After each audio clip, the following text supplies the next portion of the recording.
Hey now. Don't be mean. We don't have to be mean because remember, no matter where you go, there you are. Everybody got their hologram viewer glasses? All right, let's travel through the 8th dimension.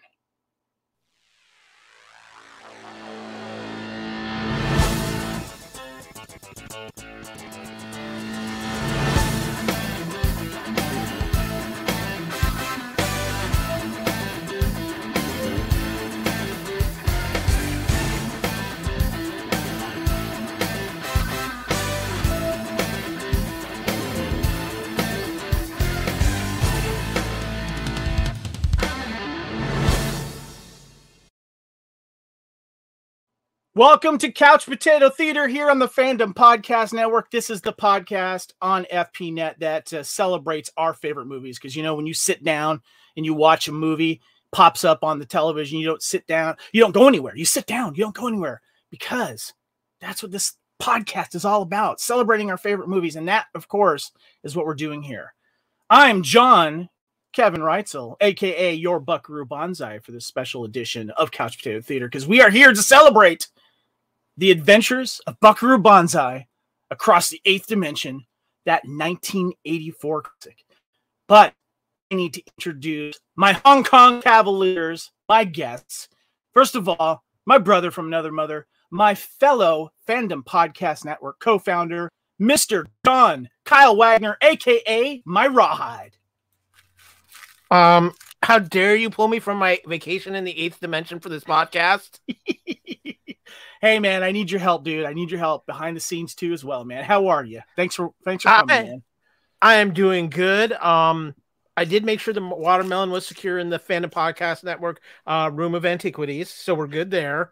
I'm just going to advise you: don't wear the mask the whole episode. It could affect your eyesight for the rest of time, and you know you have pressing things coming up. And I'm just going to do it for the introductions. For those of you that are listening, please check out the YouTube version of this because I do have my special hologram viewer glasses on right now.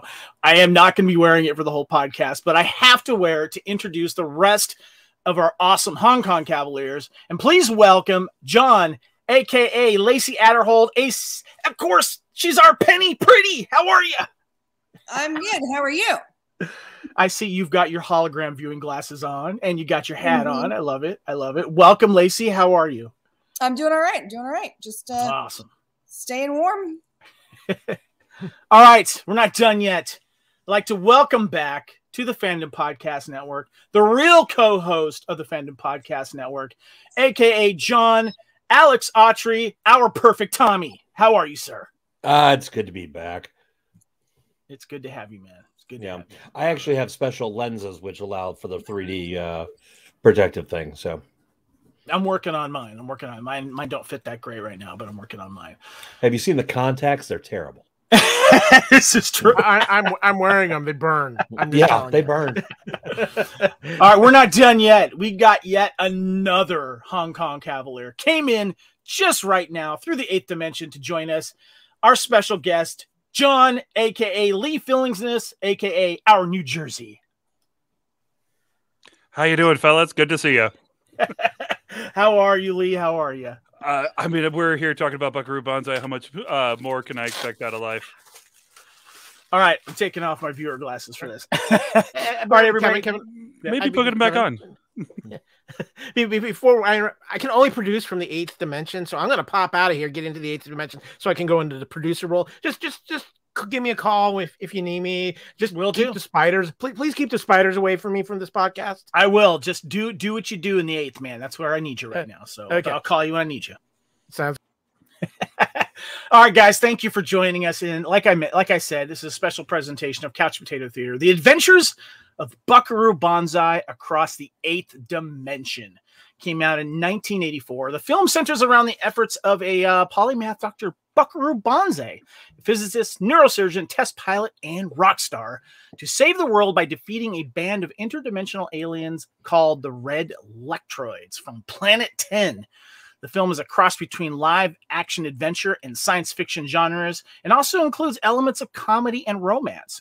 After screenwriter W.D. Richter hired novelist Earl Mac Rausch to develop a screenplay of Mac Rausch's new character, Buckaroo Banzai. Richter teamed with producer Neil Canton to pitch the script to MGA/Universal Universal Artist. Studio chief David Begelman, who took it to the 20th Century Fox to make the film. Box office figures were low, and less than half of the film's production costs were recovered. Some critics were put off by the complicated plot, although Pauline Kael enjoyed the film and Vincent Canby called it pure nutty fun. Buckaroo Banzai has been adapted for books, comics, and video games and has attracted a loyal cult following. I want to get everyone's take real quick about that. I want to start with you, Mr. Perfect Tommy. Alex, do you still understand the film?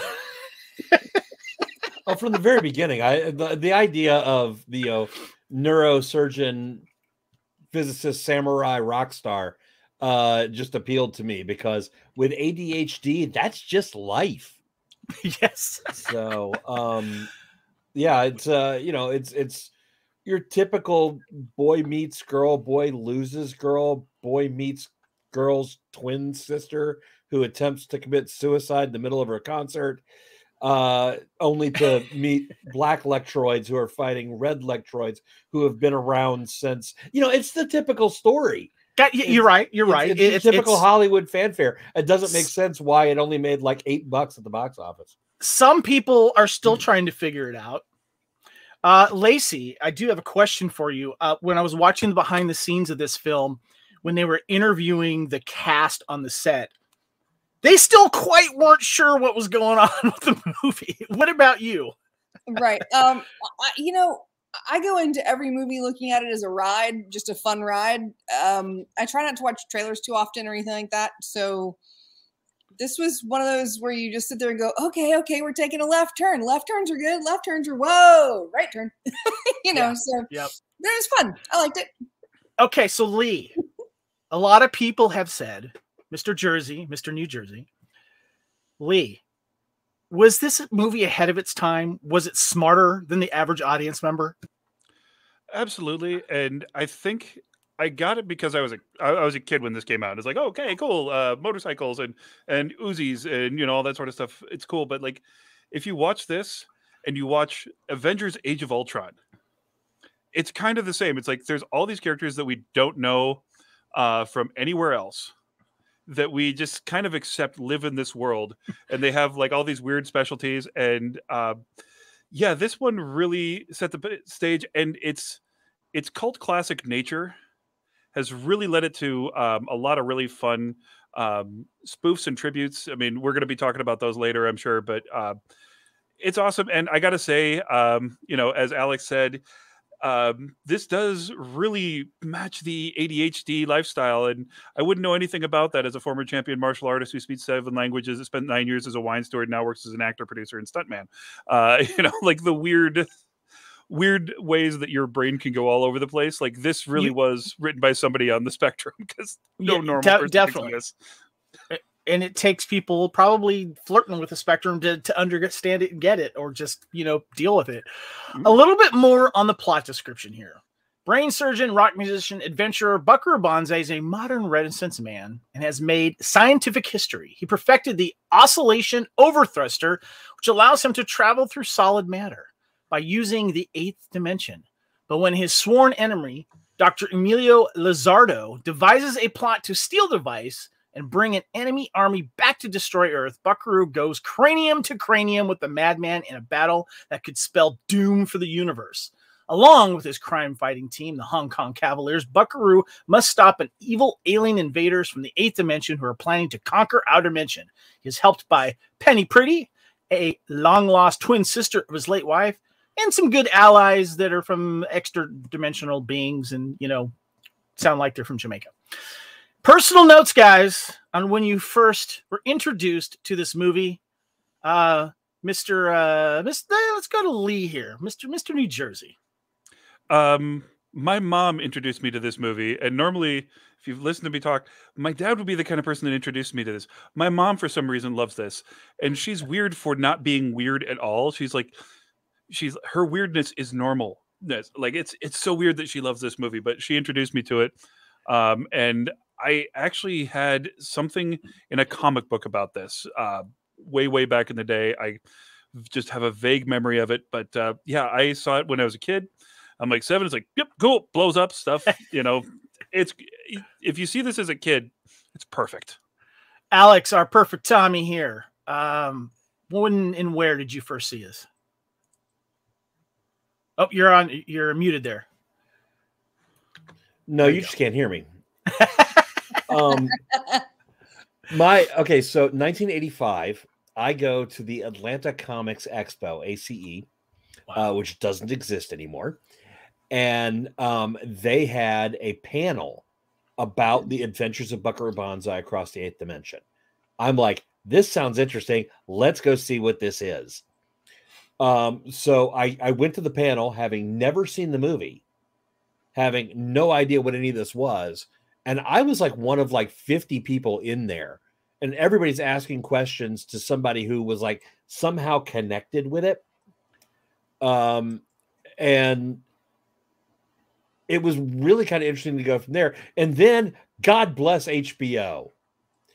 Because in 1985, 86, if it wasn't Porky's, it was the Adventures of Buckaroo Banzai across the 8th dimension. That's a good point. All right, Lacey, what about you? When and where did you first see this? I think I saw this for the first time on HBO or an aftermarket. I remember when I saw it, I remember seeing Lewis Smith and going, wait, that's the guy from The Heavenly Kid with Jason Gedrick. Because I knew I loved that movie. And I think that came out the next year, a year after release. So I think I didn't see it until about a year and a half after it was out. Gotcha. Mm-hmm. Kyle, come in here. I need my rawhide for a second here. I need to know. Okay. I need to know. Back from the 8th dimension here. I need to know where you first discovered this film. Okay, well, first let me get these things that attach themselves as I come in and out of the 8th dimension. They're kind of gooey and they just make a mess. But no, I'm with Alex. This was an HBO film for me. This really, I don't even think this made it into the theater in Alaska at the time, because it was a bomb in the box office. Let's be honest with you. And I remember the first time watching it, I'm going, I am so confused right now that it's like, and it didn't really take until I actually rewatched it in high school to where I felt like I really got it. But I remember seeing it on HBO the first time, and I was like, there's something that's very intriguing about this, but I am so confused by the storyline at this point. And that's just kind of what my experience with it was. Yeah, no, I hear you. So I remember seeing this movie in the video stores. I don't remember it hitting theaters anywhere near me. It might have been maybe there for like a week and it was gone, but I didn't notice it. But I didn't touch it on the video. I just looked at it going, what the heck is this? 8th dimension, Buckaroo Banzai? I don't know, whatever. It wasn't until I saw RoboCop in the theaters. I think I snuck into it or someone let me in. And you have one of those older friends that are like the early 80s versions of cinephiles that know about cult films and stuff like that. Like, well, you got to see Buckaroo Banzai. I'm like, that weird one that's all the cowboy on it and the guitar and stuff like that. He's like, yeah, dude, got to check out Buckaroo Banzai. So I ended up renting it, and I was kind of in Kyle's camp going, it looks cool. I just don't get it. I think it was smarter than me. I think it still is, actually. And but I love the ending scene and the music and stuff like that in the car and the outfits and stuff. But it didn't really start resonating with me in the 90s when I eventually watched it again with some people and some friends, and then I was just like really kind of starting to kind of get it and understand it. And then that's when the cult of it really started gaining momentum, and it became this cult movie. So speaking of, let's go ahead and talk about the posters and some of the art that has come out here for Buckaroo Banzai. Hey, Kevin, Kevin. Yeah. Mm-hmm. Real quick, before you get into that, before I go back to the 8th dimension here, and it ties into the art of Buckaroo Banzai. The one thing I remember about marketing with Buckaroo Banzai, heavy in comic books. There were Mhm. ads for Buckaroo Banzai in every comic book I picked up during that time. I remember frame. And some it was GI Joe comics had Yeah. it too, and I Big didn't know full what it page- was. Yeah. big full page ad either on the inside cover or the very first page of the comic or the back cover. So I just wanted to point that out because I don't remember a lot of marketing about it, but I remember that comic book marketing big time. But I'm going to slip back to the eighth dimension now. If you guys are listening to this podcast, make sure you check out the video of this. It's going to go on the Fandom Podcast Network YouTube because they're going to be showing some visuals of the art that's been put out, originally and recently. And I also have an international one coming up here. But we have, of course, one of the more famous Adventures of Buckaroo Banzai Across the Eighth Dimension posters here with Buckaroo there, and then Kyle, go ahead and go to the next one here. This is more of kind of a recent fan version of the film, if I remember correctly here, with a different Buckaroo Banzai, I guess, logo. And you see him with his guitar and a really cool artist version of all the characters to the left and the right of him, including the villain. Go ahead and do the next Kevin, one there. Kevin, if I'm not mistaken, that last one was Mondo art. Yes, it is. Thank you. So yeah. So yeah. a little bit bigger than a fan, but definitely a fan. Yes, definitely. Yeah. This one I find fascinating. This was an international one, and it looks very Mad Maxy. That's the best way I can describe it, because I don't think that the marketing of this film overseas really had any idea on what to do with it. So they gave them basically a completely different outfit that looked like Mad Max. And it says Les Aventures de Buckaroo Banzai. And there's this car behind him that is obviously the space car or the car that he uses. But it definitely looks like something out of Mad Max. It's pretty cool looking. So. I was thinking The Wraith, but with Cable's gun from Deadpool 2. Yes. Nice. And this is a picture of one of the recent Blu-ray releases. I have one here in front of me. This particular one that I have is from Australia. This one here might be from the UK. I have not seen a US version of it. If it is, it's gotten by me. The only ones I could find when I was looking for a Blu-ray was overseas, and I got this one from Australia. But this one here is the recent release overseas here. And then we have. Sorry, go ahead, Lacey. It looks German. I think it says. I think that's in German, right? Yeah. Yeah. And it looks like something's a little different about Ellen Barkin in that picture. I can't quite put my face on it. Then we have the classic U.S. release on DVD, the special edition, which I also have as well. I just love the classic look. You got Peter Weller as Buckaroo with the guitar in his hand, and it's just a really classic cover. This is probably the poster that I would want if I were to have a poster. Want to get your guys' thoughts on the work that you guys have seen. Alex, I want to start with you. Do you have a favorite there? Just going back to I mean, I'm a big fan of the original poster. I love that. The Mondo cover, the Mondo art is fantastic. And I'm sorry, that's a lot of cleavage on Ellen Burstyn on those on that Blu-ray. Ellen Barkin, yeah. Ellen Barkin, excuse me. Yes, it is. I knew I was going to get the Burstyn Barkin thing wrong. I knew that was going to happen.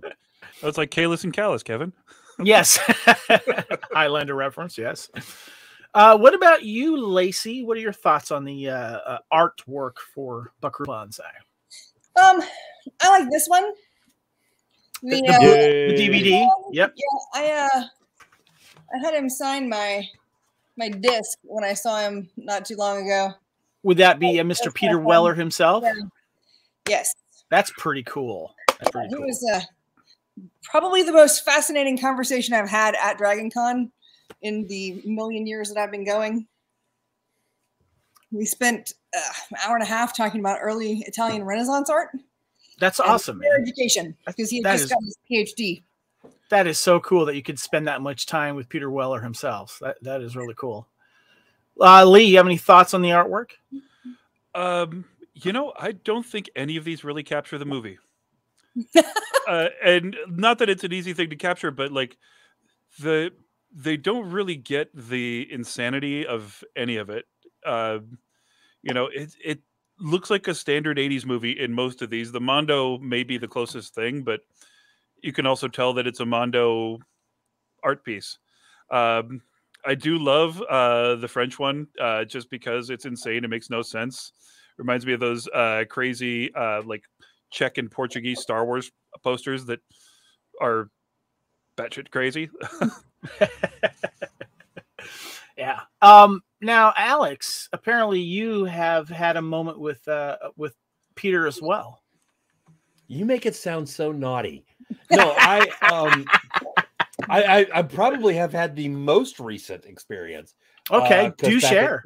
Because back at Fanboy that we went to, I actually got the pleasure of not only meeting him, but also getting my photo taken with Peter. And great guy, very, very generous. I thought about getting my Blu-ray signed or my DVD signed, but I just went ahead and got a photo op and got a picture signed. And it was really kind of cool because they were telling us all along, he's not doing anything personal. You know, you'll get up there, he'll sign his name. That's it. And I was up there wearing this shirt, my Bonsai Institute t-shirt. And he looked at it and went, Bonsai Institute, huh? And I went, yes, sir. And he wrote Buckaroo on the thing on my photo. So that is so cool. Yeah. And then we only had a couple of the photos of that. And so I didn't bother to tell him how much I enjoyed him in Star Trek. So. do you guys since Lacey and Alex, you guys have met him, do you think he gets more RoboCop fans than Buckaroo, or do you think because of the cult of Buckaroo is also big, it's about even? Lacey, I asked him about that, and he said that most recently he's gotten a lot of Psych. Well, now when I talked to him, he had just done like that arc on Psych for a season, and then like there was a little repeat the next season. So he said that he had recently been getting a lot of Psych call outs or whatever.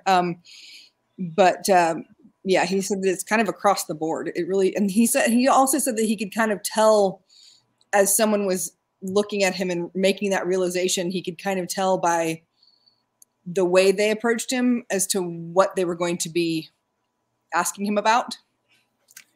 So, yeah. The fandoms are very. So what you're saying is RoboCop fans approached him differently than Buckaroo Banzai / Psych fans. Okay. Right. Did you notice anything similar to that, Alex? Alex might be having a little problem with the internet there. Sorry, we'll get him back here. All right. I want to ask you guys, think about your favorite scenes here, but I did want to mention some taglines here. Some of them are from the movie. Beings from another dimension have invaded your world. You can't see them, but they can see you. Your only hope is Buckaroo Banzai. And the last one is expect the unexpected. He does. They're kind of catchy, a couple of those there. But I want to get into our favorite scenes here. Kyle, come back from the 8th for a second. I want you to start because I want you to talk about one of your favorite scenes. You want me to talk about a favorite scene? Well, I mean, there's the thing about this movie is it's so bizarre. It's hard to pinpoint just like a scene because give me one. Everything give me one. I don't want you to steal everyone else's. Just give me one. I'm gonna go with the first time we see the Hong Kong Cavaliers in concert. I think that's a great scene, a fun scene where he hears Penny crying in the audience through all this noise and stops everything. I think it's just a great scene for how it establishes just the weirdness of Buckaroo Banzai. Gotcha. Lacey, yes. What are your favorite scenes? Okay, so honestly, I think the watermelon scene's great. Just that kind of what? Oh, okay, and then just keeping on. Nothing's going on. Nothing happened. Whatever. I love the attempted suicide scene is so. It's just out of left field and you don't expect it coming, and then all of a sudden it's like, oh, okay. So it was a very different tone. I feel like the tone kind of shifts so many times, but I liked that. And I loved the final scene, like the credit sequence while they're all walking down the aqueduct in LA. Yeah, that's a great scene. I got more information on that later. Mr. Lee there, our New Jersey, what are some of your favorite scenes? Well, as New Jersey, I kind of have to love every scene that Jeff Goldblum is in because none of it makes sense. Call me New Jersey and you're dressed like Roy Rogers. Did you forget your Spurs? What, are you making fun of me? Yeah, dude, you're wearing chaps and a 10-gallon hat. Again, when the Blue Blazers show up, start singing. Weird little factoid in that the song they're singing is called Delta 88. It was originally written by Ike Turner, and it was the original rock and roll song by pretty much every standard. Some people say there was one by Peggy Lee, but I'm going to give it to Ike because people know who he is. But it's also Delta 88 is the license plates on the truck that he drives through the mountain.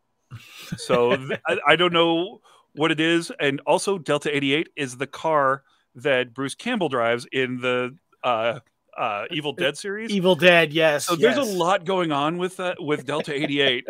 Don't know what it is, but insane. And then in the when Penny tries to commit suicide, she's talking about they wouldn't even let me pawn my my luggage, and she takes the gun out and it's still got a tag on it like she just bought it, which is wonderfully insane. Like, I just pawned my luggage to shoot myself at the Blue Blazer concert.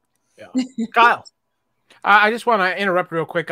As I'm managing things from the eighth dimension here, Alex is having some pretty severe technical difficulties, so he's going to try to get back in, but if not, he wants to apologize to all the listeners out there, and we'll have him back again for another project, but hopefully he'll pop in before the end of the episode. But hey, technologically, and we've had a lot of storms around the country lately, internet's acting weird everywhere. That's right, Alex. We'll if you can come back, we'd love to have you in. Otherwise, safe travels there in the 8th dimension, but we will definitely see you back very soon.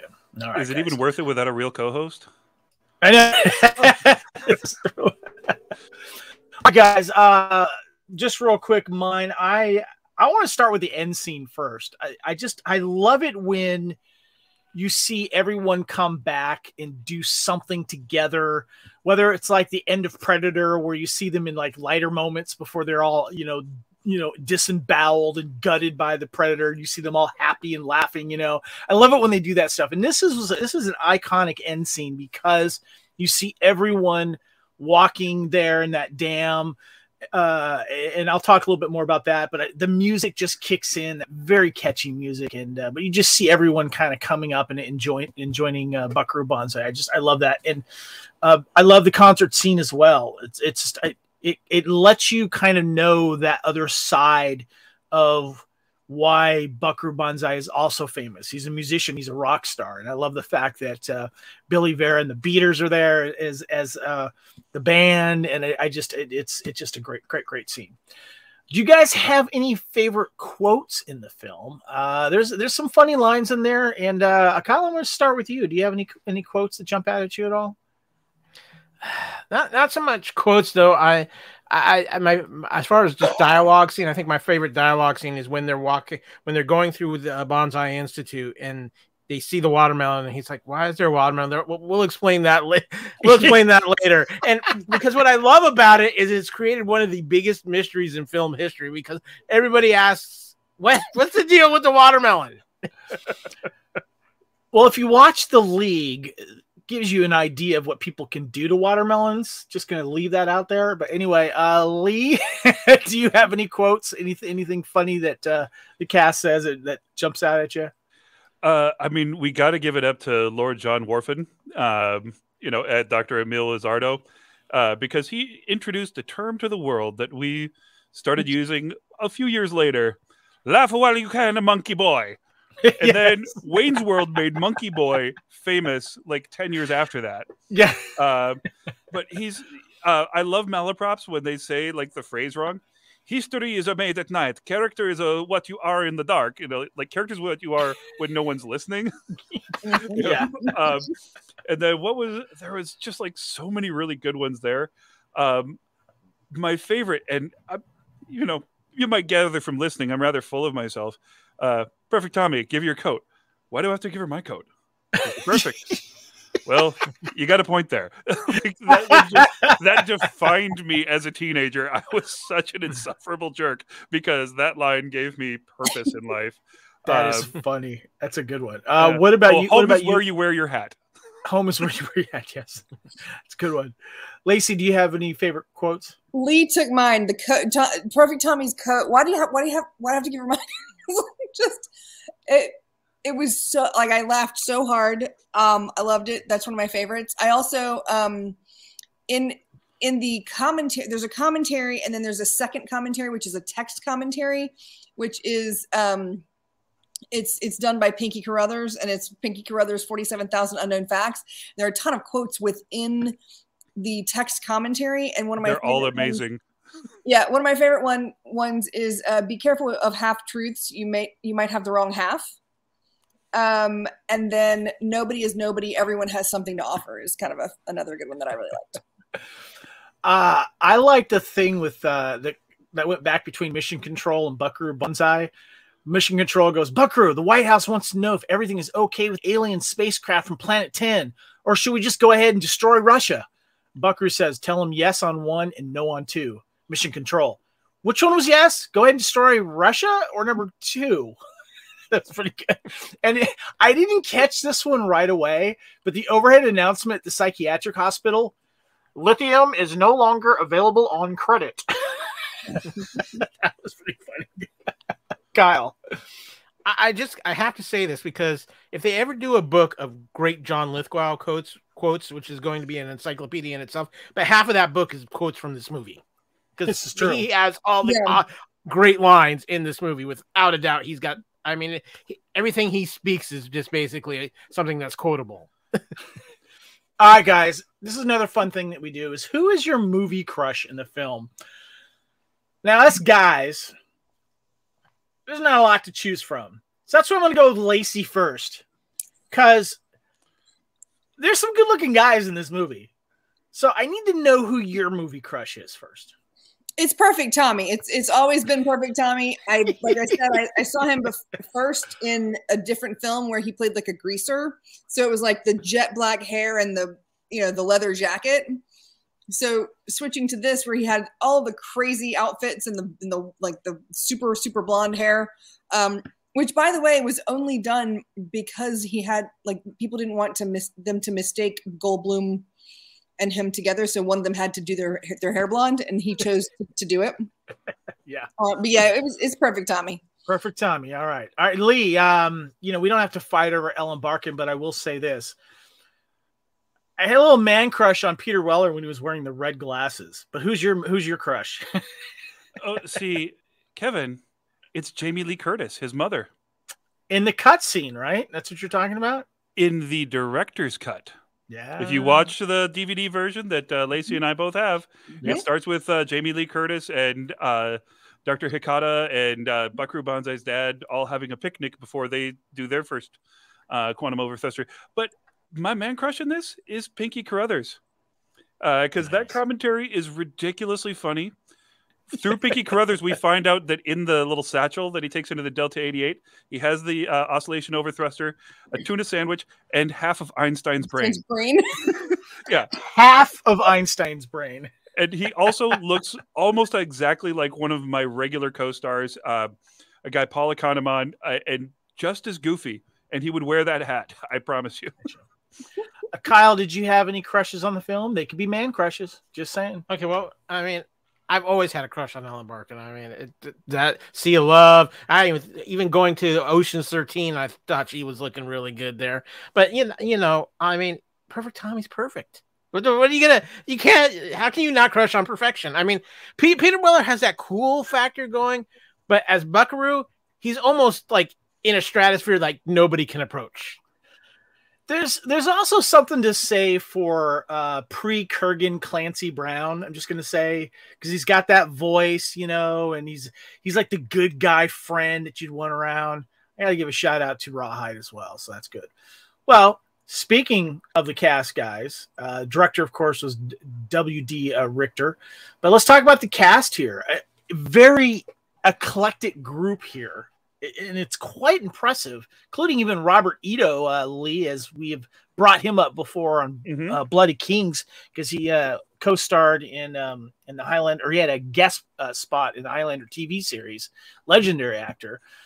But I got to tell you guys, I did not trust President Widmark, because that was Ronald Lacey, otherwise known as Tot from from Raiders of the Lost Ark.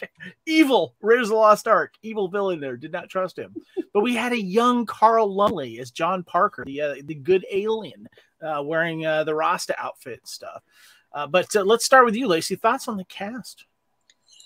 You know what? I think that the cast was well put together, but even the smaller character, I mean, like Vincent Chiavelli, yes. And I know I'm murdering his name.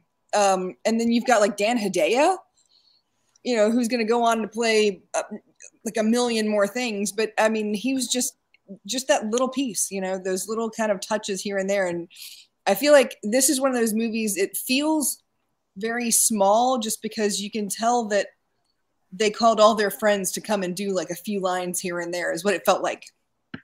Yeah. What about you, Lee? Cast? Absolutely love it top to bottom. You know, you'd mentioned Robert Ito, obviously Clancy Brown, but we've got two others, Highlander alumni, Vincent Schiavelli, who was in An Innocent Man, and Jonathan Banks, who was in he played Mako. I forget the name of the episode. The Color of Authority Highlander episode. Yeah. Yes. But some great stuff. And you really shouldn't trust the president because his advisor is one of the most famous Russians of all time, Yakov Smirnov. Yes. One of the cops that comes to the crash site is Taggart from the Beverly Hills Cop movies. Yes. You know, and just like all over the place are like these actors that weren't, I mean, Jeff Goldblum had done like The Big Chill at this point, maybe a few others, but like this basically created the 80s. I mean, you got Christopher Lloyd in a movie about a car that can travel and disappear and then come back. Gee, wonder where that came from. You know, like just all this crazy stuff. And I mean, we can't go on and on about Lewis Smith and, you know, kind of bummed that he didn't do more, but really just a fantastic cast all the way around. Kyle, what about you? You got any thoughts on the cast? It's interesting to look at this cast because if you were to put this cast together now, people would be losing their minds as far as like, wow, what star power, everything like this. But going into this, I mean, realistically, Lithgow is probably your biggest name. Lithgow's coming off Twilight Zone, a few other things here. He's kind of done a lot to get him noticed. Everybody else is kind of still growing. And you look at it, you mean, obviously Ellen Barkin's a huge star now, Jeff Goldblum, Christopher Lloyd. Lewis Smith to me is the one that just a few different career movie choices, and he's huge because he had the look, he had the attitude. There was just he has a charismatic factor, but he just didn't seem to make the right choices in films there. But yeah, it's a phenomenal cast, and you brought up Carl Lumbly, who obviously is having a little bit of a resurgence in the popular media thanks to Falcon and the Winter Soldier. But I mean, he was great in this, and it's one of those casts. The great thing about it too is nobody steals from anybody. Everybody knows kind of where they fit in, and everybody knows they've got their moment, and nobody's looking to be the superstar. Not even Weller as Buckaroo Banzai, because he's just Weller's such a different kind of guy anyway. So I think he's really good casting for Buckaroo. Can we all agree that Lewis Smith basically got recycled into Guy Pearce? Pretty good. That's a good. Yeah. I mean, that's who I thought he was when I saw LA Confidential for the first time. I'm like, oh wow, Heavenly Kids aged well. I want to give a shout out to a friend of mine and also a fellow member that was inducted into the 501st and lives in Georgia, and that's Corey D. Williams, the son of Billy D. Williams, and he also played. He was a stuntman in Return of the Jedi, and he also played one of the famous aliens in, one of the, I guess you could say, one of the skiff guards. I believe he was Klaatu, because they were having a little fun with the names there. Yeah, Klaatu. He was one of the aliens there that was on the skiff. So shout out to Corey D. So Fox hired Terry Erdman and his team of publicists, including Blake Mitchell and Jim Ferguson, to promote the film at Star Trek conventions with a few film clips and free bonsai headbands, which have been since become highly sought after collectible items by fans. The studio made no attempts to sell the film to mainstream audiences with traditional promotion, though there were some magazine advertisements, as you mentioned as well, Kyle, those Marvel comics and related licensing, which served as a viral advertising in limited venues. Studio publicist Rosemary La Salamandra said, quote, nobody knew what to do with Buckaroo Banzai. There was no simple way to tell anyone what it was about. I wasn't sure anyone knew. And then Lithgow has been quoted saying, I've tried to explain the storyline to people. It takes about an hour to do that. I mean, it's complicated, but it's terrific. Every time I tell people about it, I get so excited that I end it by saying, Buckaroo Banzai, remember where you heard it first. And Buckaroo Banzai, this is kind of funny regarding Star Trek conventions. Buckaroo Banzai was originally scheduled to be released on June 8, 1984, but was pushed back to August 15th. It opened on 236 screens and faced stiff competition against the likes of Star Trek III, The Search for Spock, also featuring Banzai co-star Christopher Lloyd, and Indiana Jones and the Temple of Doom and Ghostbusters. It made $620,000 on its opening weekend before finally grossing $6.2 million in North America, earning back less than half its production cost. Running time is 1 hour and 43 minutes. PG rating. Like I said, only a little over $6 million that it made. But we got some critical responses, which is interesting. Although reportedly dismissed by many critics as strange and unintelligible, at the time of its release, the film received positive reviews from 68% on Rotten Tomatoes. The At the Movies TV show in 1984, just before the film's release, Gene Siskel correctly guessed that the movie would attain cult status. That's pretty amazing, Lacey. When you think about someone, Siskel and Ebert, he knew that this could happen. I'm still stuck on the last one. I did not realize that Rotten Tomatoes was around in 1984. Well, I mean, now it is. So yeah. Bill Cosford of the Miami Herald praised it as an unusual film. Its comedy springs from that odd combination of self-effacement and self-absorption. It is basically a comic strip, relentlessly hip, and adventure in Buck Rogers mold. Lee, does that sound about right? Yeah. You kind of have to be crazy with it. When they talk about being comically hip, like the fact that they're like doing all the crazy LA fashion of 1984, I mean, the rolled up sleeves on the silk suits, from I think Z Cavaricci and like all sorts of crazy designers. Like, this is insane. And who else is going to look that cool in a bow tie? This is true. This is true.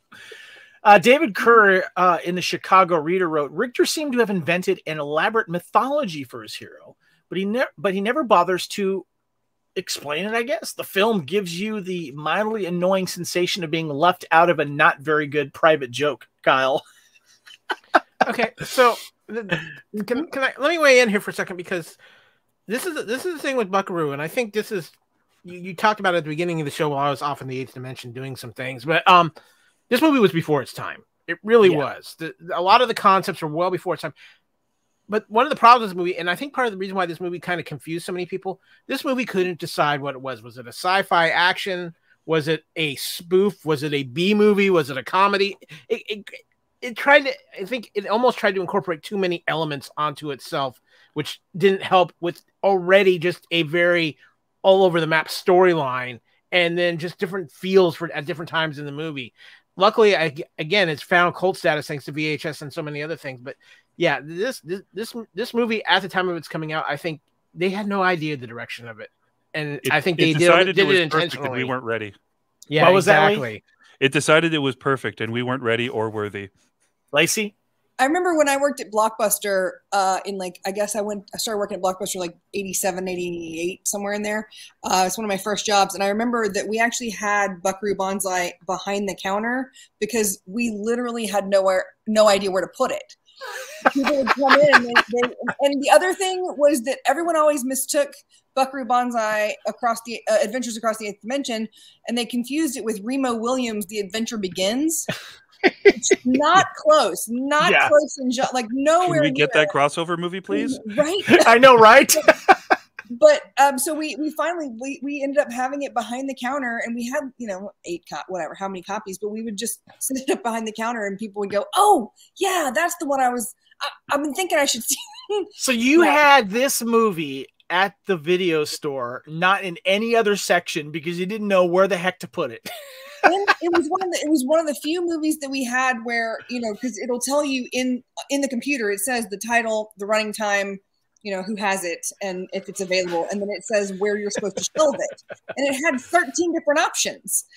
And depending on which manager was working that day is where they would say, oh, well, just put it in action or put it in sci-fi or put it in and so it was never in the same place. So if anyone ever came to look for it, it was never in the spot they looked for it, and we would show seems so fit store, that, but that we seems so them. That seems so fitting for this movie that it was you know, anywhere and everywhere. So yeah. All right, well, Kevin, just real quick on that, to interject, when I worked at the video counter up at the store I worked in Alaska, I made sure Buckaroo was in the sci-fi section, because to me that's where I felt it needed to be. Well, that's why they created the cult section, right? So there you go. Eventually later on you saw that. So but Kyle, referring to what you were saying, Danny Bose, writing a retrospective in 2011 for tour.com, said that the film is paradoxically decades ahead of its time and yet completely of its time. It's profoundly a movie by, for, and of geeks and nerds at a time before geek nerd culture was mainstreamed, and a movie whose pre-CG special effects and pre-computer age production design were an essential part of a good-natured enthusiasm. What at the time was hip modern take on the classic sci-fi is now 30 years later almost indistinguishably from the SF cinema that inspired it in terms of the appeal of modern viewers, the charmingly old-fashioned special effects, and the comparatively innocent earnestness of its tone. I thought it was a good quote because it pretty much sums it all up, and it is definitely way ahead of its time and was made by geeks for geeks before we really kind of geeks came out of the closet, so to speak. So there you go. And they were hacking on the internet before people knew what that was. Yeah, exactly. Exactly. Well said. So we have a lot of different video releases and special editions and alternate versions of that. It was first released for home video on VHS and Betamax in 1985. Then it was released on DVD in 2002. And of course, there is the deleted scene or director's cut where they show Jamie Lee Curtis as Bonsai's mother, which is very cool. But guys, one of the things that we need to talk about is the car, the jet car. This thing is really, really cool looking.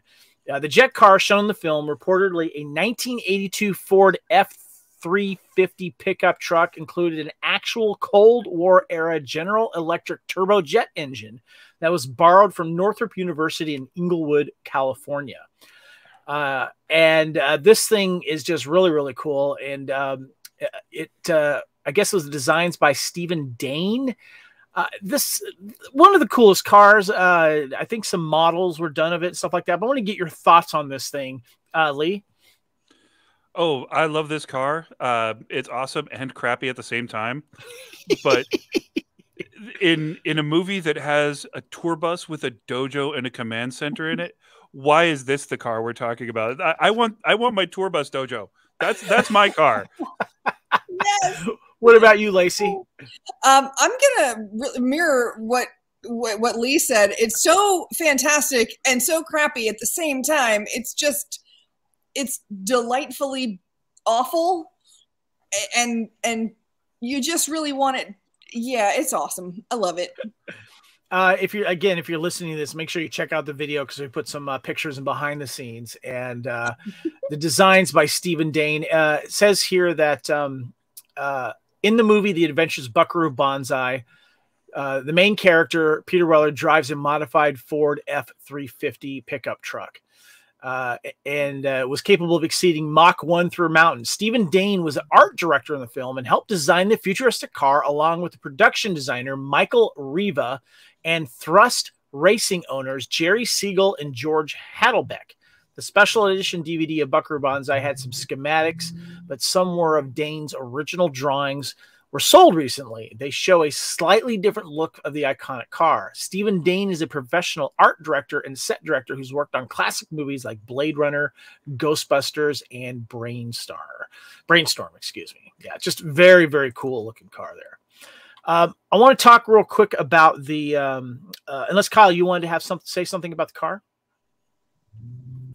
Yeah, you know what? The car to me is like the perfect car for this film because it's a mess. It's just a hodgepodge of different things put together, and it's exactly like the movie. The movie's a hodgepodge of different aspects of science fiction put together. So it like movie like vehicle. Yep. Basically how this is working here. I want to talk about the soundtrack real quick. The film's music coordinator and sound designer Bones Howe began working with musician Michael Boddicker on the film's theme music and sound effects as they had worked together on the soundtrack for Get Crazy. Boddicker was Howe's first choice to write and perform the film. Boddicker just won a Grammy Award for his song Imagination on the Flashdance soundtrack. In addition to composing the score, Boddicker also produced the alien sound effects, while Alan Howarth was hired to create the sounds of the eighth dimension.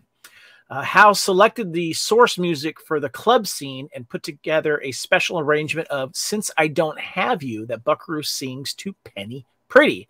Weller, an accomplished musician, played the guitar and pocket trumpet, did his own vocals, and learned to mime piano playing. Howe and the filmmakers decided not to go with the rock music score for the film and opted for an electronic one instead. Howe wanted to integrate music and sound effects so that everything would emerge on the soundtrack with no distinction between music and sound. Buckaroo, I want to mention here too that most of the real band playing with Buckaroo Banzai is in fact Billy, Vera, and the Beaters. For those of you that don't know who Billy, Vera, and the Beaters are, they had a #1 hit in 1987 called At This Moment. Very good song, very popular song. But Lacey, I want to get your thoughts on the music. Liked the music during and throughout. I'm not really a music person. I really only connect with music through soundtracks. So this is one of the first ones where I was like, this is really kind of, it's got really good flow. I liked it. Gotcha. What about you, Lee? Absolutely loved it. I love the Delta 88 song. Everything that they're doing, the theme song, it's just been in my head since we watched this for our original broadcast date a few weeks ago. It's still in my head. I did the rewatch a couple days ago. Absolutely insane. But my favorite part, and I didn't even pick it up until my last rewatch, is when Jeff Goldblum is playing it on a piano in kind of a jazz arrangement, which is a precursor to something he does. If you've never seen Jeff Goldblum do a jazz version of You Got What I Need duet with Biz Markie, you have missed out on life. It's amazing. Let me tell you a little story about my situation. Like, he does the whole thing, and Biz Markie just jumps in for the chorus. It's amazing. So I love Jeff Goldblum and how absolutely insanely weird he is.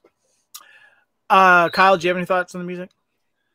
Lee brought up a great point to me, and that's the main theme score theme, which is I bought it. I own it. It's in my iTunes library because it gets in your head and you can't shake it. And when I rewatched this film just a day or so ago getting ready for this podcast, I had forgotten how many different versions of that score are actually used within the film itself, because it's different pacing, different styles. It seems like about every 10 minutes the theme starts playing. And I think it's intentionally done to get it in your head. And obviously, too, Kevin, and I think this will tie into nicely into where I think we're headed, but the theme is also the ending theme and one of the greatest credit sequences, in my opinion, in a movie. And it started a trend that I think is one I love in movies. Good point. Yeah, definitely. Yeah, I love it. It's a great soundtrack, and I think it complements the movie well.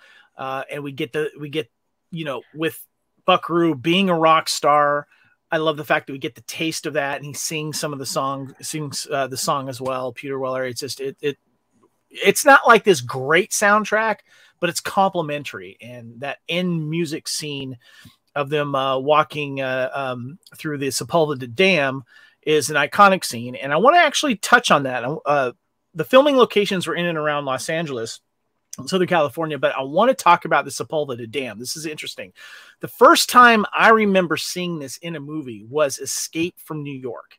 This was the base that you would see the helicopters land, and this is where you see in the early, and it was done at night. Since then, this dam, Sepulveda Dam, which is near the 405 and the 101 freeway, you can actually see it when you're on the 101. I recently drove by there. I didn't get to stop and go in there, but I did look at it. It's in pretty rough shape. Hasn't been cleaned up in a while, and there's some cracks and stuff on the top. But there's been a plethora of car commercials filmed there, other commercials filmed there, lots of movies there.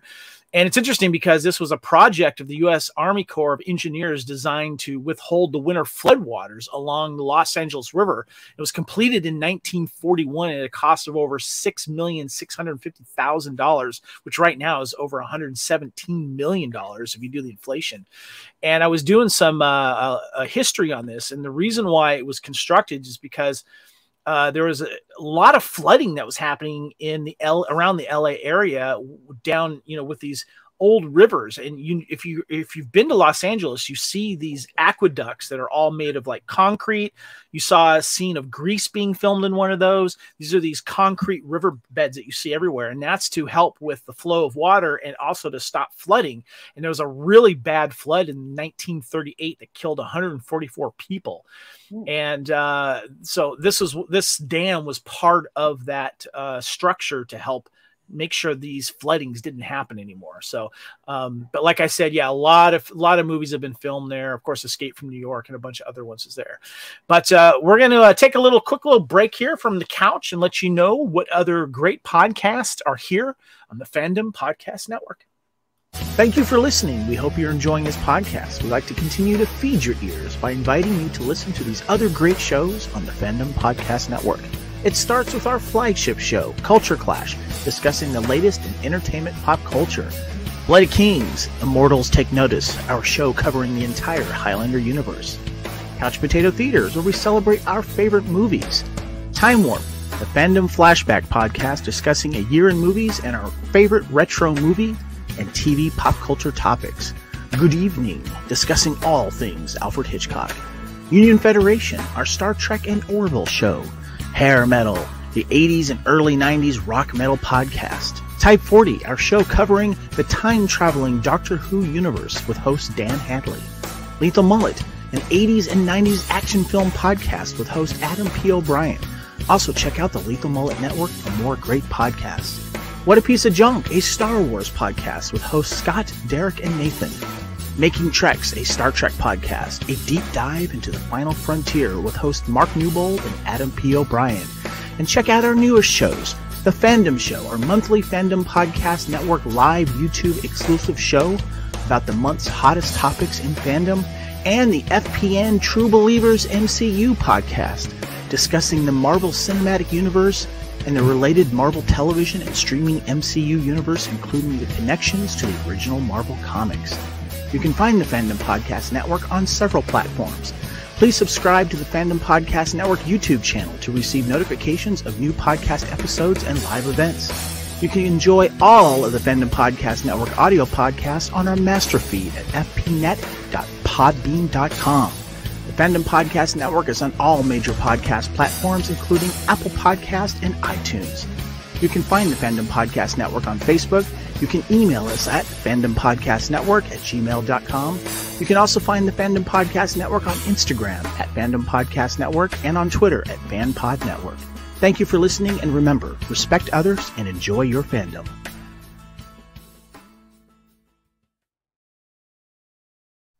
All right, welcome back to Couch Potato Theater. We are in the 8th dimension. We are talking about the adventures of Buckaroo Banzai across the 8th dimension. Came out in 1984. I want to talk about the fashion real quick, guys, because I have the movie playing in the background here, and I love the 80s fashion. And one of the coolest things that I've noticed about the fashion in this film is, first of all, Buckaroo looks really good in a suit, and Lee, he's got a single action revolver and a rig, which I think is cool for something. When you see like movies that are kind of set in current day and they go with a single action revolver and they wear a suit, it's pretty darn cool. Yeah, you pretty much you walk into any bar dressed in a custom Italian suit with a single action revolver, you probably got a place to sleep for the night. This is true. And I gotta say, when Perfect Tommy is in the band and he's wearing that white coat one of the coolest looking coats. I normally don't wear white, but if I could get that from the movie, that thing was awesome. And then he's got that like really cool like overcoat with like the extra lapels and labels, like or whatever. Like I don't know. He's just a really snappy dresser, and they definitely made him look the part. Lacey, he's perfect. Yeah. Pretty much, yeah, that works. I gotta say, I liked Rawhide's jacket when they were in the club. That was a cool look. Yeah. Also, props to the dude playing 2 saxophones at once. I know, right? Like, and I'm like, wait, did I just see that? You know, like all these years of watching that movie, I'm like, I never saw a dude playing 2 saxophones. How did I miss that? Oh, everything else is crazy too. I want to touch on some trivia. We always have fun with trivia here on the Couch Potato Theater for some interesting ones here. So Tom Hanks and Michael Keaton were considered for the role of Buckaroo Banzai. Lacey, I kind of see you looking back and forth going, can that work? Can that work? Would any of these guys at that time work? Yeah, I absolutely think that Keaton could have pulled it off. He's been Beetlejuice. He's been Batman. He's Pacific Heights. Like, he's got the range for it. I don't see Tom Hanks. Tom Hanks is. Keep in mind, this is Bachelor Party era Tom Hanks. Right. And he had for at that time, Tom Hanks most of his roles were very like silly and upbeat and kind of like flatally and maybe a lot of like physical comedy and stuff. And I don't see that being something that he would have. I think that he would have tried to play it that way, right. And that would have been weird for Buckaroo to be that way. Kyle, you got a comment? I think Lacey nails it. Michael Keaton can nail this role. Even this time of Michael Keaton, because the man is a Swiss Army knife. He can just. Tom Hanks is too much your college buddy you want to hang out with at this time, and I don't think he could pull off the coolness factor of Buckaroo at that point. Because you have to have a bit of a coolness factor. I think Keaton could pull it off. I don't think Hanks at this point could have pulled that off. I could formally think. I think I want to travel to the alternate dimension where this was made so we can hear, my name's Buckaroo Banzai. People call me Buckaroo Banzai. I need that movie. I need this, that's like, 90s more than Hanks, anything. Man. That's no, 90s Hanks. About, that's not like, 80s Hanks. We're talking like out of, bosom buddies. And, he's in the I'm 80s well aware. And I'm thinking Bachelor Party Hanks would be kind of perfect at this. So. but I still just want the forest bonsai. I could see Bachelor Party Hanks being Lizardo. Yeah, I can see that more. And I can see him like them like making his hair, like telling him to grow his hair a little bit and giving him a funny telling him to use a fun accent and being all crazy. Like I can see that casting. In the original script, Buckaroo was supposed to have an arch enemy named, was it Hanoi Han? Am I saying that right? Hanoi Jan? Hanoi Jan, okay. It's a joke on Hanoi Jane, the radio announcer. Yeah. Right. Who was never seen but referenced to by Buckaroo and other characters. All scenes containing dialogue regarding Jan was deleted from the film's theatrical release, but are now available on DVD. Jan was also supposed to be a mysterious head of the crime syndicate called the World Crime League, and also the man who murdered Buckaroo's parents and wife, Peggy. When it came time to film the end title sequence where Buckaroo and pals were walking down that dry Los Angeles aqueduct in step to the music wasn't ready. Composer Michael Boddicker told the film crew to use the song Uptown Girl by Billy Joel as a placeholder. So think about that next time you watch that scene, Uptown Girl, because it was the exact same tempo and those scenes were filmed. Lee, what you got?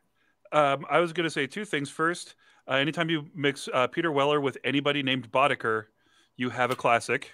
Because Clarence Boddicker was one of the bad guys in RoboCop.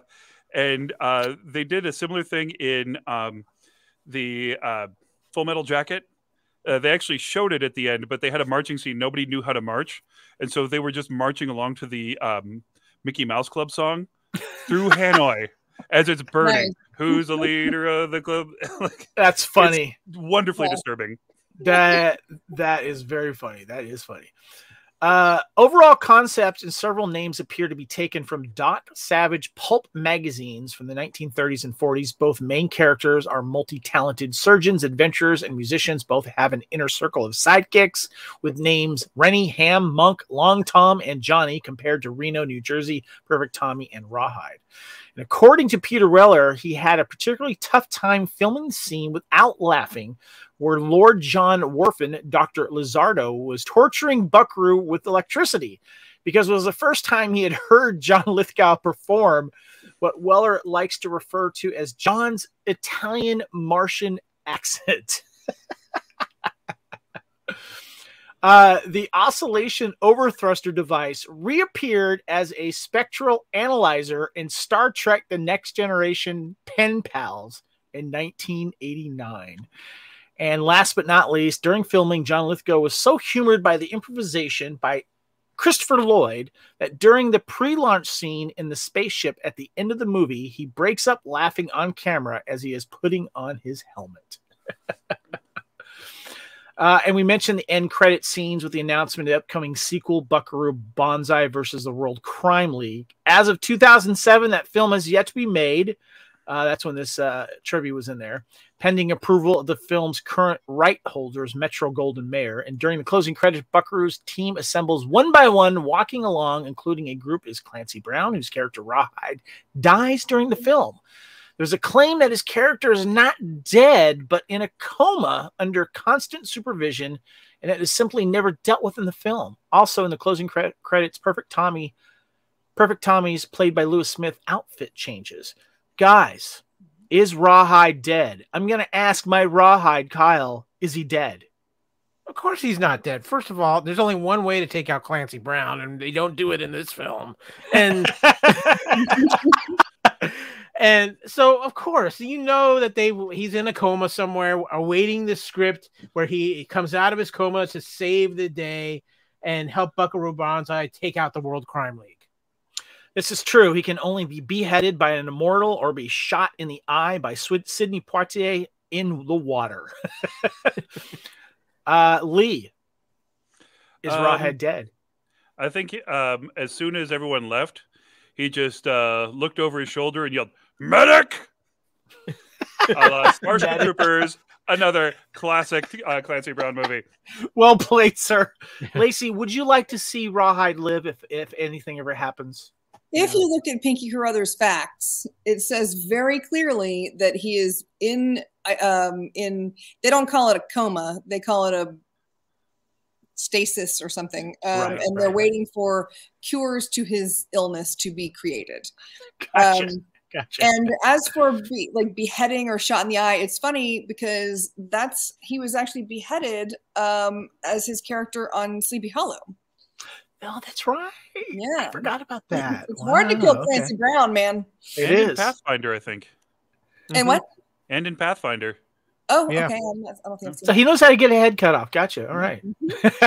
So, guys, let's touch on remake/TV series ?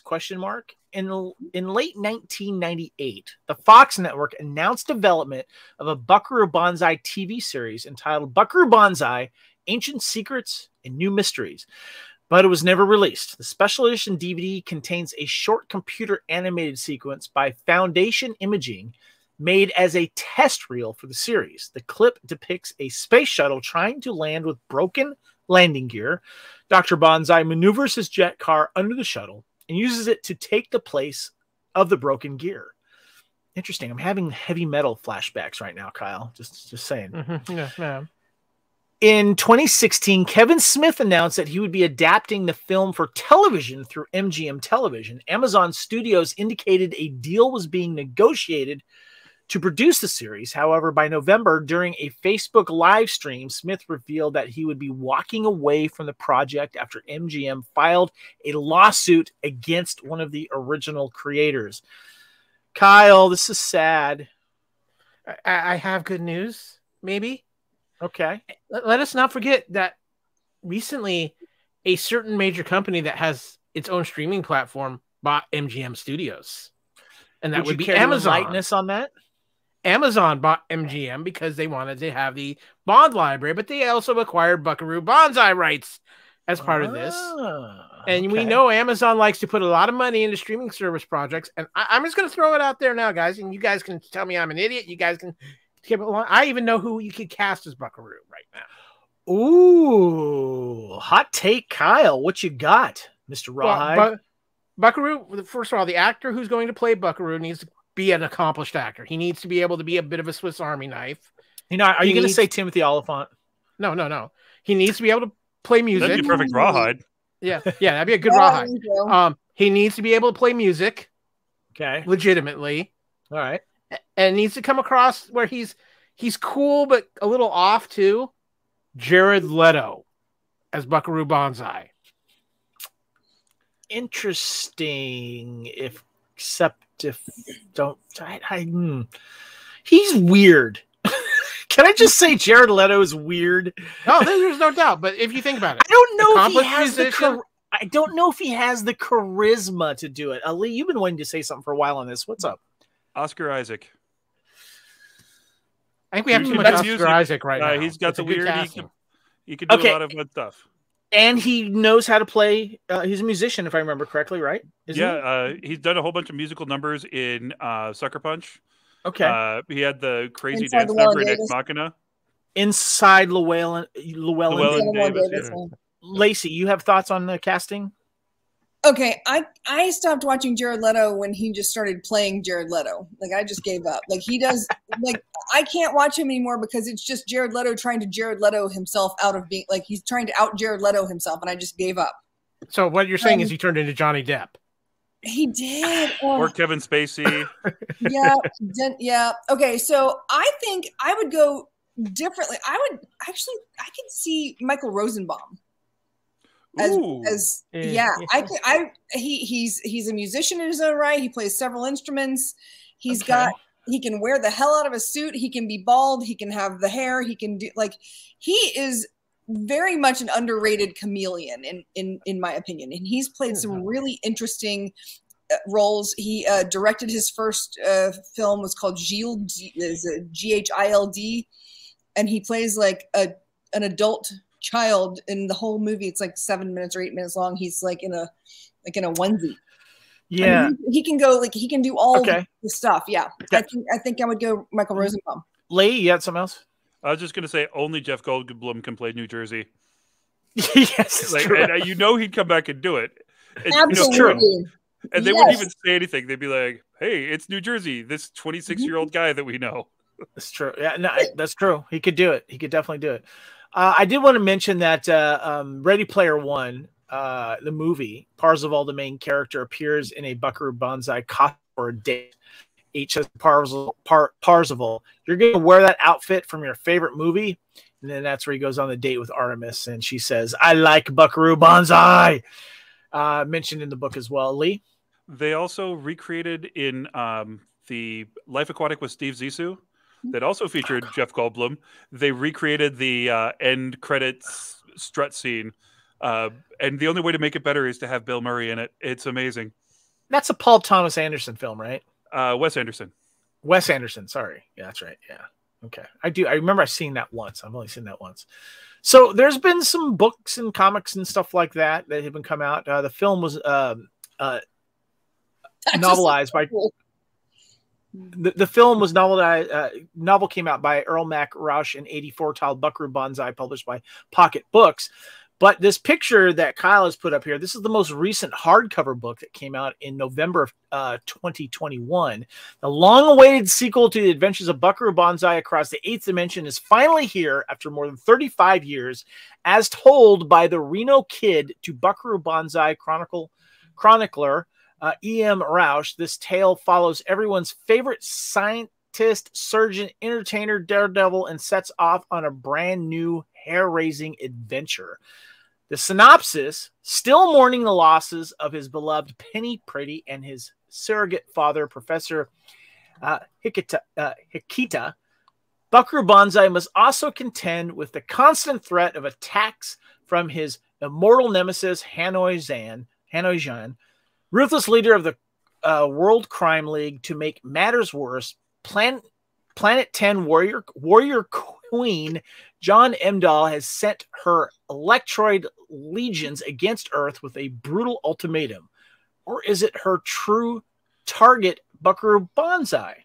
As the apocalyptic threat continues to mount, only Buckaroo and his Hong Kong Cavaliers stand in the way of global destruction. Who could play Hanoi? Anybody got any thoughts on that? I mean, would it be weird if it was Jane Fonda? I'm not touching that with a 10-foot pole. I got. All right, sorry. I got one you'll love, and you'll agree. Dustin Nguyen after his turn on Warrior. Oh, yeah. That's a good one. Yeah, from 21 Jump Street fame. I like that. Yeah. I was actually going to pull from Warrior 2, though, but go Andrew Koji. That's a good one. Yeah. Yep. Yeah. Anyway, the book is out now, and it was published November 16th, 2021. As I mentioned, there's some comics that were released in conjunction of the 84 release. And yeah, there we go. Some cool picture up there. Great cover art on that as well. I love that. And what was funny about this, Kevin, it gets on the comic side. This is when Marvel was doing a ton of comic book adaptions. And this is when you were talking movie adaptions, they always would throw like the rookie artists on there, the guys that really, let's see what you got, kid. You're going to give this. The artist on this is actually a very well-known and popular artist by the name of Mark Texeria. And you might remember him from later on from doing a lot of really big titles. He was one of the few that really climbed up out of this. But yeah, I remember this comic when it came out. Marvel put a lot of because Marvel was doing so much advertising for Buckaroo Banzai. They made kind of a big deal of this comic. What I love is number 1 of a 2-issue limited series. Yeah, I thought that was funny. Yes, I like how they put Bruce Campbell on the cover. It looked like Bruce. Yes. We also had merchandise, some games, video games, in conjunction with the film's 84 release. The interactive fiction game, The Adventures of Buckaroo Banzai Across the Eighth Dimension, was released for Apple II, Atari 8-bit family, Commodore 16, Commodore Plus4, Commodore 64, ZX Spectrum. It was created by Scott Adams and published by Adventure International. Did anyone ever get their hands on this? Kyle, I'm going to ask you because you're a computer nerd. I do not even remember this game. This might have gone the way of E.T. for a while. Yeah. Probably got buried out in the back somewhere, definitely. Also, too, a little bit on the legacy. Buckaroo Banzai has since attracted a loyal cult following, has been popular on home video, Richter says. It has had the most dramatic reactions of anything I've ever worked on. Some loathe it, and others are willing to die for it. The director feels that the film failed commercially because the narrative was too complex. He would like to have had more coverage for certain scenes. He could have edited the film better, and there were too many master shots and 2 shots that left little for the editor to work with. Wired magazine in 2009 celebrated the 25th anniversary of the release of the film. Near and dear to many geeks who came of age in the 80s, The Adventures of Buckaroo Banzai was a great, adventurous, geeky movie with enough silly science fiction with great characters to fill any 3 lousy summer blockbusters these days, and it gave us so many great geeky lines to quote. And Entertainment Weekly ranked Buckaroo Banzai as number 43 in their top 50 cult movies. The film was also ranked number 21 on the magazine's The Cult 25. The essential left field movie hits since '83 list. The Guardian also cited Buckaroo Banzai as one of their 1,000 films you must see before you die. All right, guys, we got some wrap-up questions here for Couch Potato Theater and Buckaroo Banzai in the Eighth Dimension. Kyle, I want to start with you. Do you have any critiques of this movie? What would have made it better? The movie itself is a cult classic, and it's always going to be a cult classic. I think the one thing that would affix the movie, and I think it's something that if they ever do a remake, whether it's a movie, a streaming show, whatever, streamline the story a little bit. Get a little more focus to the story so it's a little bit more comprehensible for somebody new coming into it. And because the concept is so cool of Buckaroo Banzai. And I just think if you're not quite so over the map, people will dive into this like it's going out of style. Got a point there, Lacey. This has got a great cast. And I think that when you watch those early interviews and the cast doesn't quite know what it is that they're doing, I think a little clarification would have helped. or do you think it's good the way it is? I think that the fact that the cast didn't know what was going on greatly contributed to the like craziness within the film itself. Like, can you imagine if they actually had the plot ready to go? I mean, it could have ended up being a little bit more stale. It feels like everyone had, you know, some kind of bits and pieces that they got to kind of tailor make to themselves and bring their characters forward. Because if you don't know what the other character is going to do in the conversation, I mean, that's how all conversations are supposed to work. You don't know what the other person's going to say before they say it. And that can lead to some fun stuff. That's a good point. Lee. Absolutely nothing. No critiques? I think no changes. You couldn't make this movie better and have us talking about it tonight. 100% agree. Yeah, if it had been a better movie, it would have been normal and people would sort of remember it, but it would be, you know, just it would be like The Wraith. You know, it would be like, oh yeah, I remember that. Mm-hmm. You wouldn't have people going, oh my God, you have to see this. What about the watermelon? Like, there's like, if it made sense, we wouldn't like it, and it would just be any other movie. But the crap factor on this is insane, and the fact that we're dropped into the middle of like the BBCU, the Buckaroo Banzai Cinematic Universe. Like, I feel like there are 11 movies behind this where Rawhide and Perfect Tommy and Reno all had movies, and like the kid and his dad selling neon couches at a gas station. They were like major characters in the last movie, and now they're getting their cameo because they pulled really well. I feel like this is just insanity and wonderful, and like all these cameos of people we don't know. You know, it's like watching Age of Ultron, having never seen a comic book movie. We could not make this. We could not improve this to make it better. You know, not understanding this film completely is one of the things that's kind of endearing about it, to be perfectly honest with you. And I'm fine. I seem to notice a lot of new things every time I watch this. And I seem to find more stuff I don't get, you know, and that's okay. It is just, it's weird. It's out there, and it's visually, it's fantastic. I love the practical effects, and it is just a fun movie that has its own little place in history, and in some video stores, its own shelf. So I think that's great.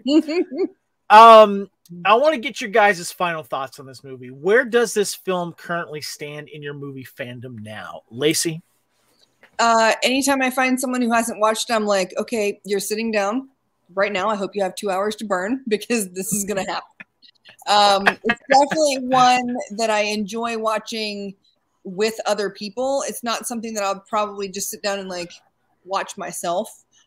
Because there is like, you want an audience with it. Like I want to see like the other reactions, and it's kind of it's almost an interactive situation. So yeah, anytime I find someone who hasn't seen it, I'm like, oh yeah, okay, come on, we're going. So yeah. Gotcha. Kyle. For me with this movie, this is one of those movies that if somebody asked me, okay, explain, they're kind of new to film or not a cinephile or something. It's like, I need what would you define as a cult classic movie? This is the kind of movie I'm going to point them in that direction. I'm going to say, you want something that's completely out of the box, something that's going to be something that is unlike any movie that we've seen in the last 40 years. I'm going to have them watch Buckaroo Banzai. I said, there's faces you're going to recognize in it. There's people you're going to recognize with it. Don't try to understand it. Just ride the wave like you're surfing it. And that is how you treat Buckaroo Banzai. Yeah, that's a good point. It's weird because the characters in this film, the Hong Kong Cavaliers, the villains, they all have their moment to shine in this film. And, you know, they're all completely quirky and have their own look, which adds to this, the wonderment of this film. And for me personally, it's one of those movies I like to revisit, you know, if not once a year, at least once every couple of years. And it brings me back to a certain time to where I was learning about film, but more not necessarily how it was made at the time, but how it looked. And I didn't always have to understand films to enjoy them. If it had something at least enough visually to carry me, I enjoyed it. And there's a lot of films out there that visually they're fantastic. Maybe I just don't quite understand what's going on, you know? And this sort of falls in that category, but it's just a fun movie. All right. One more question, guys. The question I like to call the final 5x5 question. When the film ends, what happens next? What do you think happens either 5 minutes after the film ends, 5 days, 5 weeks, 5 months, or 5 years after the movie ends? What would you like to see happen? Lee, I'm going to start with you.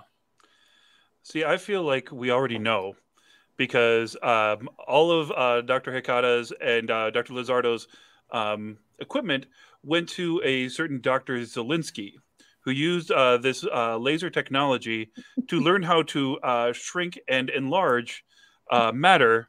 And unfortunately, there was an accident with his kids. And he had to call his wife and say, honey, I did shrink the kids. And also the police officer that showed up on scene, in exchange for keeping secret about this alien invasion, was promoted to a very cushy job as a detective in the Beverly Hills Police Department. And unfortunately joined up with Axel Foley and kind of went on this crazy thing. And it came out the same year, by the way. Yeah, that's how he got kicked upstairs. But then you have the sequel, and then you have the unfortunate other sequel, but that all had Taggart in them. So. All right, Lacey, I need you to top that. 5 minutes, 5 days, 5 weeks, 5 months, or 5 years after the movie. What happens and when? I think within 5 days of the film ending, Jeff Goldblum's character goes back and gets that watermelon and uses it to start a farm and makes his fortune as a watermelon farmer. Gotcha. Okay. All right. Kyle, you have any thoughts on the time afterwards? You got 5 minutes, 5 days, 5 weeks, 5 months, or 5 years? I'm invoking some Fandom Podcast Network co-founder privilege right now, Kevin. Because Okay. I'm going to go first. I'm going to start at 5 years, and then I'm going to take a time jump to 25 years because this isn't. So 5 years after this film, the events of Buckaroo Banzai versus the World Climb League have happened. Now, Okay. we're going to jump ahead 25 years later as we find John Parker returning to Earth, and Earth is not the same place he left it. Sometime shortly after the events of the Buckaroo Banzai victory over the World Crime League, and he had brought peace to Earth and cured most disease, Buckaroo Banzai has disappeared. Nobody knows where he is. And during that time, a new threat has taken over the planet. And only the remembrance of the small resistance group of Hong Kong Cavaliers stand between the last remnants of humanity and what is taken over the Earth. John Parker has arrived because there's he's also affected by this new galactic threat. And somehow there is Not John new. Carter, not John No. Carter, John Parker. Yeah, John Parker. That's John Parker. And somehow, though, something new has inspired humanity. There is somebody showing up with their samurai sword and their hard-rocking ways, dressed very sharply, but nobody knows who he is. But the graffiti of Bonsai has been coming up all over the planet. And what we discover, it is Buckaroo Banzai's lost son come to take on and reunite Perfect Tommy, the leader of the current resistance of Hong Kong Cavaliers, and lead humanity back to reclaiming their home planet, with maybe a guest cameo returning from maybe a lost dimension. Maybe he was a prisoner. Maybe he was lost, went to Tibet and disappeared. But the return of his father, Buckaroo Banzai, by the end of the story. So there you go. I like that. I don't think I can top any of that. I was thinking maybe 5 months later, Rawhide comes back and he is immortal and he has this irresistible urge to find his fellow Hong Kong Cavaliers. And, you know, but he spent some time in the ocean by a pineapple, maybe instead of a watermelon. That's what I'm thinking. Maybe. And, you know, he knew how to live underneath the water or something like that. Wait, who lives in a pineapple under the sea?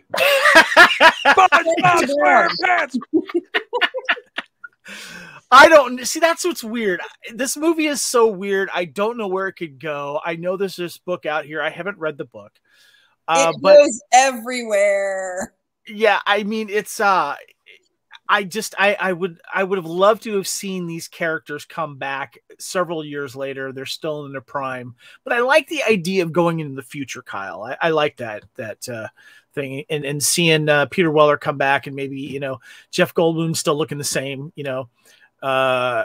Maybe he could, you know, walk around with just a jacket and no shirt on. He could pull that off, I think. So, but I would like to see what happened. That would be really, really cool. So, all right, guys. Thank you all for joining us here in the Fandom Podcast Network's Couch Potato Theater's special presentation of the adventures of Buckaroo Banzai across the 8th dimension. First of all, if you're listening to this, make sure you go check it out on YouTube. And if you're watching this on YouTube, thank you. Please subscribe to the Fandom Podcast Network. Give us some likes. We're doing a lot more exclusive YouTube content. Make sure you check it out.